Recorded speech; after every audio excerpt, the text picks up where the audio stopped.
people feel like I don't like. I haven't had issues with Puffy. I don't like him like that. Like I don't like things that he would do and make me uncomfortable. The King of New York didn't die in some random drive-by shooting that stayed a mystery for decades. For years, whispers on the streets pointed to a darker truth tied to the flashiest mogul in hip-hop. And one man refused to let that story fade away. 50 Cent has spent decades dropping hints, taking shots at his rival, and slowly exposing what he believes is the real story behind Biggie Small's death. Now the feds are paying attention, and the empire is starting to crack. This is how 50 Cent finally went after Diddy.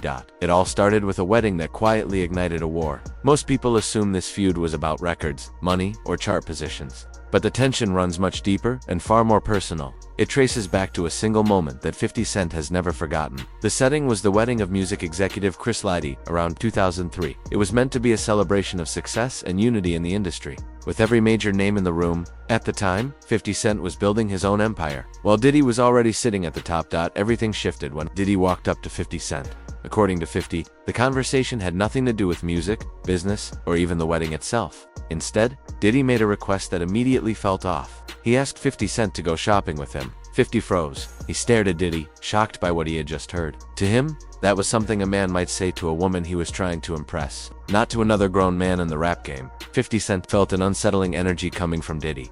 He stepped back and told him to move away before things escalated and ruined the wedding. Later, 50 explained that it felt like Diddy was trying to put him into a submissive role, testing him to see how far he could be pushed. That was a dynamic 50 Cent wanted no part of. That one interaction permanently shaped how he saw Diddy.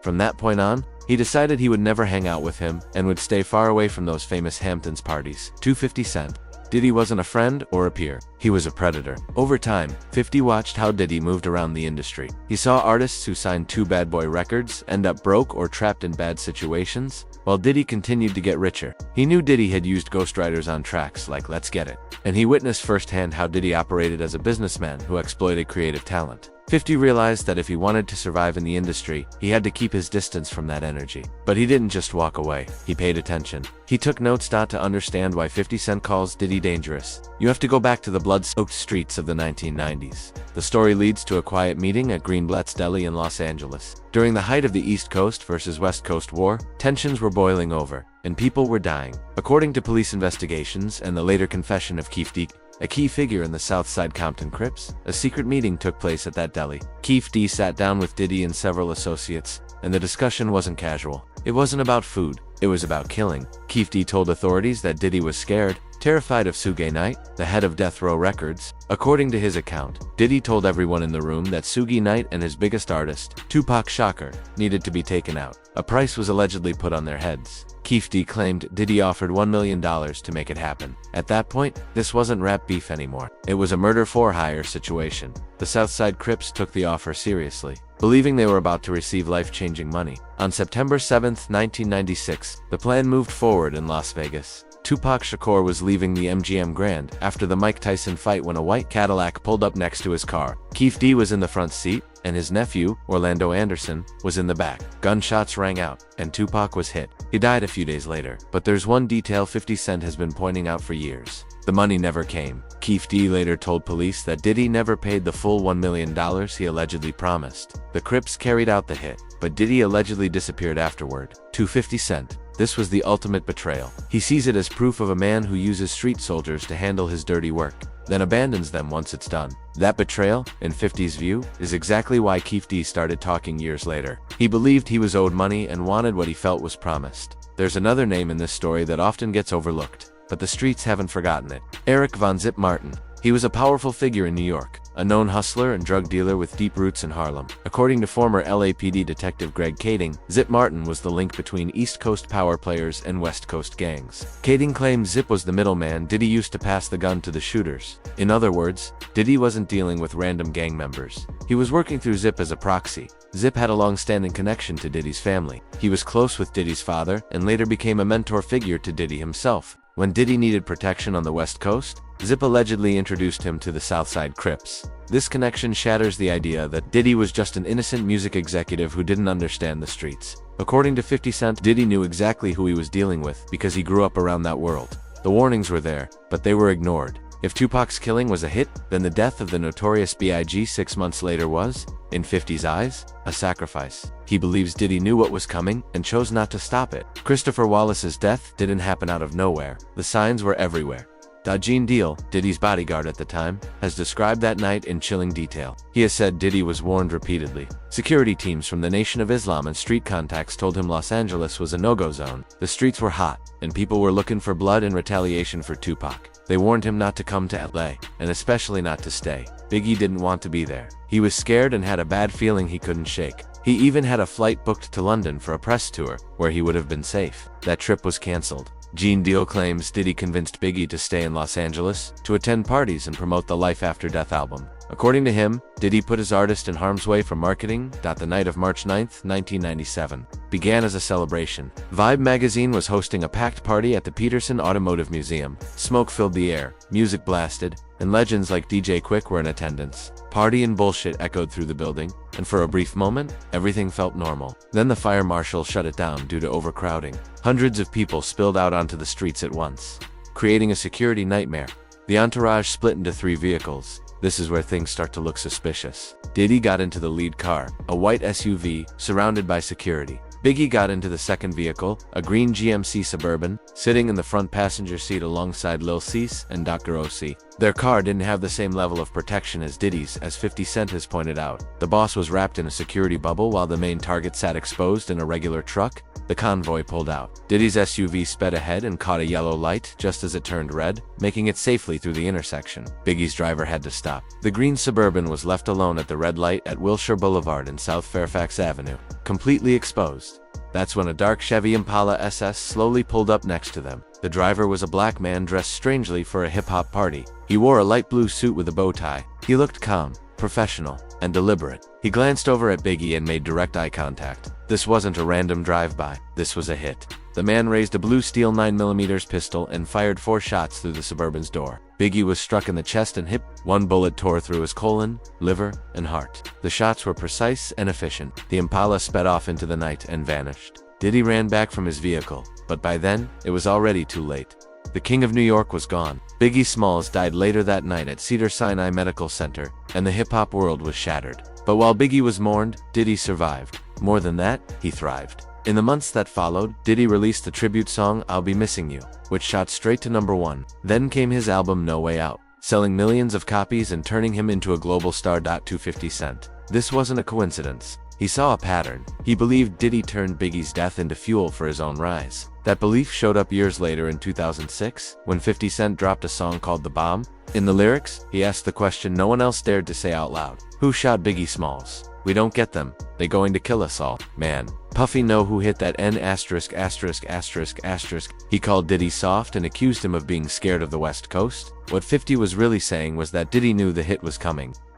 According to 50 Cent, Diddy knew the man in the blue suit wasn't random. He was allegedly a hired gun named Wardell Faust, also known as Poochie, a member of the mob Piru Bloods. Poochie was said to have been paid just $13,000 to pull the trigger. In 50's mind, Diddy knew the danger, escaped safely in the white SUV, and let Biggie take the fall. As the years passed, Diddy reinvented himself. He moved beyond music and rebuilt his image as a lifestyle mogul. The launch of CROC Vodka turned into a billion-dollar empire, and once again, Diddy seemed untouchable. But 50 Cent spotted an opening. He partnered with a rival brand, Effin' Vodka, not just to sell alcohol, but to attack Diddy's image. What followed was a full-blown marketing war on Instagram and Twitter.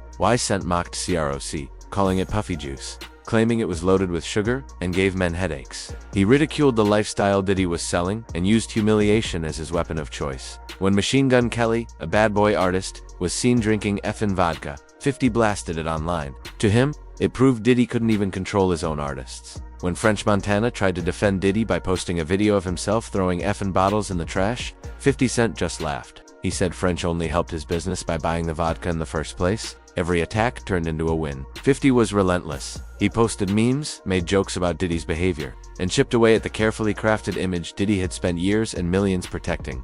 For a long time, people brushed it off. They thought 50 Cent was just trolling, just being petty. But in November 2023, everything changed. Cassie Ventura, Diddy's girlfriend of more than 10 years, filed a lawsuit that sent shockwaves through the industry. Her claims painted a terrifying picture. She accused Diddy of years of abuse and sex trafficking. She described events she called freak-offs, drug-fueled sex marathons that lasted for days. She said Diddy forced her to participate with male sex workers while he recorded everything. She even claimed she needed IV fluids afterward just to recover.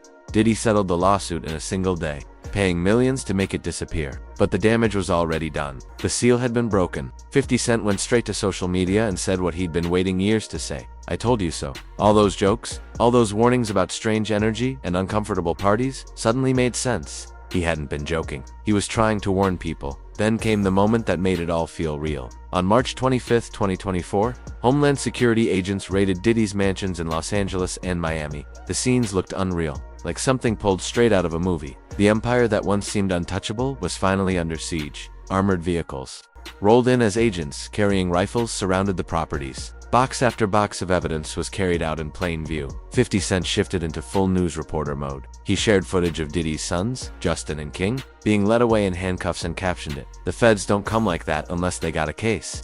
He followed it up by saying, "Now it's not Diddy do it, it's Diddy done." He made sure the public saw what was really happening and didn't allow Diddy any room to control the narrative. Then the details started coming out. According to the indictment, agents seized more than 1,000 bottles of baby oil and lubricant. 1,000 bottles. The internet went into a frenzy, and 50 Cent was right at the center of it. He posted a photo of himself looking confused, saying he didn't even own 1,000 bottles of lube, and questioning what kind of party would ever need that much oil. He coined the phrase #NoDiddy, which quickly replaced the old saying "no homo." It became a way for people to reject everything Diddy was now associated with. 50 Cent used humor to make the allegations impossible to ignore. The baby oil became a symbol of Diddy's alleged depravity. He joked that there would be a baby oil shortage because Diddy bought it all up. He tweeted that Diddy was going to hire even more male sex workers while keeping most of the baby oil away from the public, adding that babies actually need it. It was comedic, but it was also brutal, and it stuck. But 50 Cent knew memes alone weren't enough. He wanted this story on a bigger stage.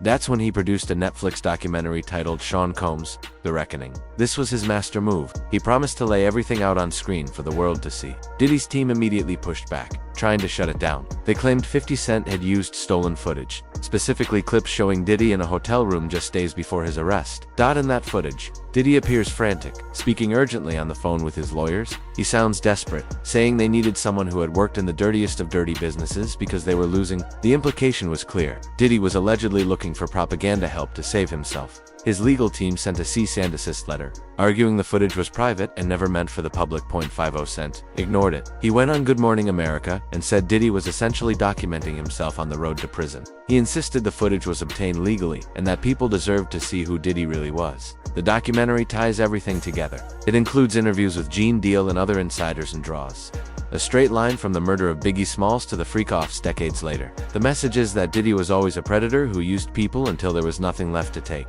As executive producer, 50 Cent made sure Diddy's legacy would never recover. And according to him, that still wasn't everything. After the documentary dropped, 50 revealed there were stories they couldn't even include. He brought up an alleged incident involving Kid Cudi, claiming Cudi's car was firebombed after a dispute with Diddy that didn't make the final cut. But 50 made sure to mention it publicly. He also hinted that more tapes exist and said the documentary would encourage other victims to come forward. He teased that additional footage could surface on YouTube. The pressure never stopped. Then came the final chapter. Diddy was arrested and denied bail. In October 2025, a judge sentenced him. He received 50 months in prison on prostitution-related charges, more than 4 years behind bars. Judge Arun Subramanian made it clear that Diddy's actions were an abuse of power and that accountability was unavoidable. He rejected Diddy's request for a lighter sentence. Diddy is now serving that time at Fort Dix, but 50 Cent still isn't finished. When photos leaked of Diddy in the prison yard, wearing a gray beanie and rocking a gray beard, 50 posted them instantly. He captioned the pictures saying Diddy looked happy.